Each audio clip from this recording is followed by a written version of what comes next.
So apologies, we didn't quite finish the House of Lords in the previous video because I was interrupted when someone came in, so I paused.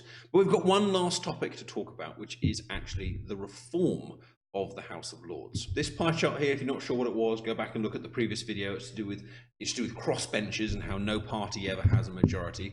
But let's skip ahead to this. Now let's go back to what I said at the beginning of the first video of the House of Lords, which is no one would really create the House of Lords if it hadn't already been created. It's definitely a throwback to how Parliament was created way back in the day, old-fashioned kings and queens with the nobility and the barons and the gents and the lords versus some sort of kind of localized representation of the different towns.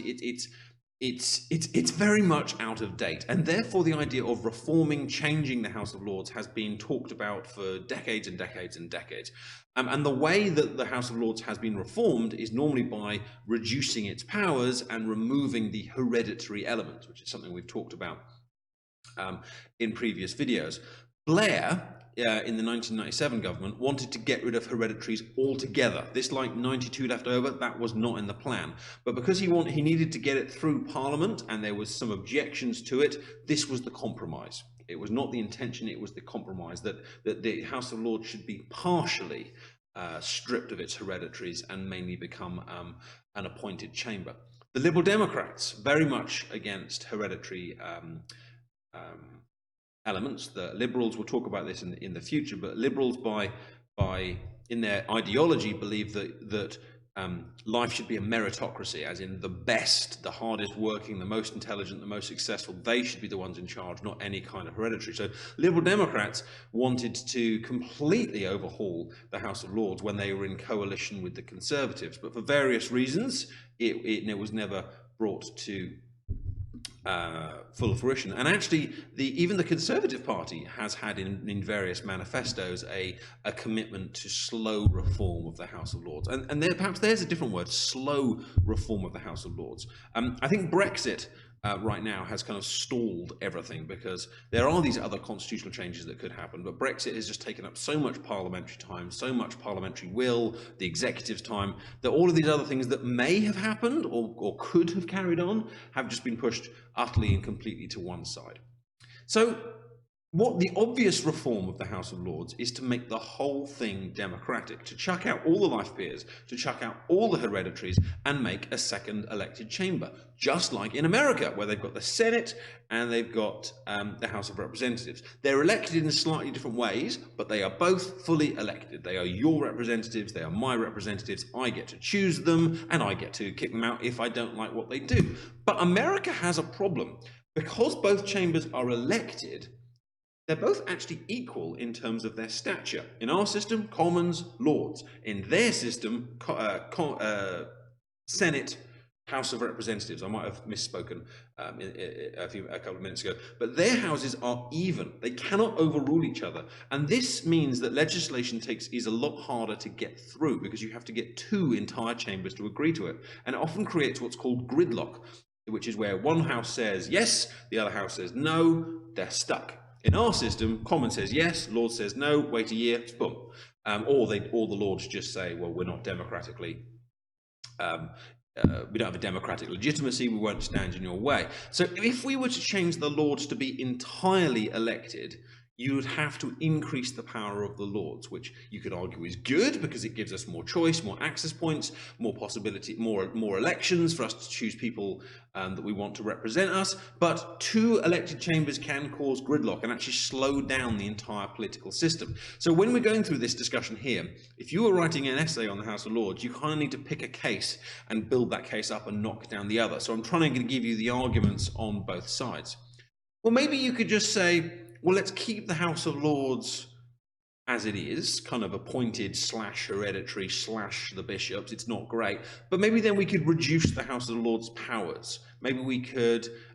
So the idea that it's not democratic, but it doesn't really matter because it doesn't really do much anyway. But if you reduce the power of the Lords further, then really, what would be the point of it? It already can't give the final yay or nay to legislation. It already has the Salisbury Convention and doesn't stand in the way of manifestos. It it already doesn't receive nearly as much publicity as the House of Commons. Like, when's the last time you saw the House of Lords debate on TV, really? All ministers are, or the vast majority of ministers are drawn from the Commons. The Prime Minister has to be in the Commons. Like, if you reduce the power of the Lords more, then you're basically scrapping the House of Lords, which is another possibility, don't get me wrong. But really reducing the powers more, you could make a democratic argument for it, but a practical argument, then why would it be there? Well, maybe it doesn't need reforming at all. Maybe we can just keep appointing them. Every so often, we'll just put some new people in the House of Lords. But have you thought about this?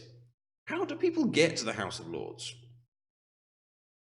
And the answer is that the vast majority of them are appointed by the political party leaders. So as of right now, in October 2019, that would be Jeremy Corbyn, Labour, Boris Johnson, Conservative, Joe Swinson, Lib Dems, and I think they'd one or two others. And there's also a panel that appoints a few people from around the rest of the country. It's like an independent panel that's supposed to kind of pick out specialists in other areas of life and bring them in. But the vast majority come from political parties. And of course, if you are Boris Johnson, or if you are a Conservative, you will of course appoint Conservative Lords. And you will also appoint Lords that have been loyal to you, perhaps as an individual, or Lords that are likely to support your case. So this appointment system is very much open to abuse. You might not be thinking, well, this person would be a great Lord, or this person has been very deserving. You might be more saying, well, that's a number vote for the Conservative Party, or that's a vote for the Labour Party, or that's a person that's irritated me. Most prime ministers, when they leave office, are able to appoint a whole bunch of people to the House of Lords as a thank you. Theresa May did it, I believe David Cameron did it, and they actually appoint a lot of their own advisors. So some of the people in there are like people that have literally just been like David Cameron's almost like personal assistant, and they get kind of boosted up to the Lords. So the system we have right now of appointing them is very dodgy. It's very dodgy. I wouldn't say it's corrupt, that goes too far, but you could certainly say it's cronyism, which is one of the words in the textbook, meaning it's appointing the people that have kind of sucked up, the people that are likely to be like, oh yes, of course I'll support the government. So it's not necessarily representative, or not necessarily people that are chosen on merit. Perhaps they're chosen because they are loyal, or they have been supportive of a particular prime minister, or that system I mentioned earlier, that maybe they're just wanting to push them out of the Commons, or push them out of the cabinet in some way. So I don't know if you can see this one past me here, hopefully you can. What if we went half and half? What if we had a House which is half elected, half appointed? So you had some members in there that have to face election, and you have other members that are there because of their skills. And I mean, what if you went a third elected, third appointed, third hereditary? I mean, you could do this. It would be complex. You would have like almost like 2 or 3 different levels of peers there, but it could work, and it would perhaps be a slow transitional change. And actually, when the Conservatives have talked about reform, and when the Lib Dems have talked about reform most recently, they have talked about a slow transition towards elected. So by doing it maybe a 5th at a time, or a 10th at a time, or something like that, and slowly moving it over to being half elected, half appointed. And actually, there isn't a huge amount of objections to this. There is, of course, all the issues with electing. What would that mean for its democratic legitimacy? There is all the issues with appointments. But if it's only half elected, then it wouldn't need to be even to the Commons. And if it's only half appointed, then it's less open to abuse, because half of them are actually elected by you and me. So maybe this will happen one day. In fact, maybe if I make a little prediction, perhaps it's quite likely that this will happen one day with the right party in government, the right prime minister, etc., etc. But it's likely to happen one day. So maybe that could be a conclusion to your essays. There are downsides. You'd have to have agreement on it. You might end up with a very low turnout, for example, if you elected it, or even half elected it. And that there are definitely kind of arguments against it, but it does seem to be kind of heading that way. The big thing standing in the way of all of this, as I mentioned a few minutes ago, is Brexit, and other issues and other events. It's the kind of thing that a government will only really spend time on when things are going well. They haven't got to spend huge amounts of time on political capital worrying about other things, and they can actually just sit back and go, right, let's improve our system let's have a look at the House of Lords. It's that kind of thing. The other way it might happen is, say the House of Lords blocked something major or delayed something major for a year that really upset the current Prime Minister.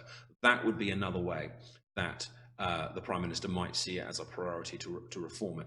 And there was an article, or an interview with Jacob Rees-Mogg the other day, which I think I linked in a previous one. I'll try and link it in this video, where Jacob Rees-Mogg said it's time to reform the House of Lords because they're standing in the way of Brexit. Now, he's obviously a big believer in Brexit. But you'd think he'd be a supporter of the House of Lords, but he has actually said they're blocking this. We want to get rid of them out of the way, or we want to kind of change their powers in some way. I'll try and link that article in the video. Definitely worth having a look at.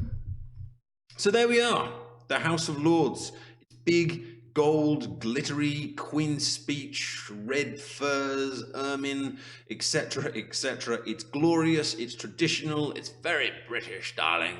And at the moment, it's here to stay. So you should now know what it is, who's in it, what it does, how successfully it does it, and to what extent it should be reformed. Hope you found it useful. See you soon.